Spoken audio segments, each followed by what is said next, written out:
সামনে ঈদ, তাই পিঠা বানানোর কাজ যেন শেষই হচ্ছে না। আজকে এই পিঠা, তো কালকে ওই পিঠা। আজকে আমাদের বাড়িতে পিঠা বানানো হবে, নয়তোবা কালকে ওদের বাড়িতে।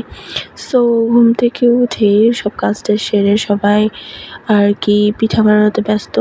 তো এই পিঠাটার নাম হচ্ছে শামুক পিঠা। তো শামুকের মতো শেপ করা হয়, যার কারণে শামুক পিঠা। এটার জন্য বেশি কিছু না, চালের গুঁড়ি দিয়ে এই পিঠাটা বানানো হয়। চালের গুঁড়িকে গরম পানি দিয়ে সুন্দর করে ঢেলে তারপরে এরকম লম্বা করে হাত দিয়ে গোল গোল করা হয়। একটু লম্বা যে করা হয়, তো লম্বা করার পরে 2টা চিরুনি লাগবে। 2টা চিরুনি দিয়ে এভাবে শেপ করা হয়। নিচে একটা থাকবে, উপরে একটা। তো উপরে একটা দিয়ে প্রেসার করা হয়, নিচেরটাতে রেখে। সো তারপরে চিরুনির যে দাগ থাকে, এটা একটা শেপে চলে আসে। তারপরে শেপে চলে আসলে এটা শামুকের মতো দেখতে, তাই এই পিঠাটার নাম শামুক পিঠা। তারপর এটাকে ডুবো তেলে লাল করে ভাজা হয়।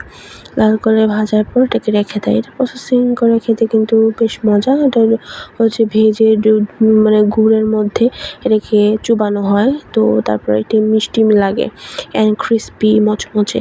তো এই পিঠাটা খেতে কিন্তু দারুণ লাগে। সো বাচ্চারা এটা অনেক বেশি পছন্দ করে। দেখেন এটাকে সুন্দর করে লাল করে ভেজে নিচ্ছে। সো ভালো লাগলে শেয়ার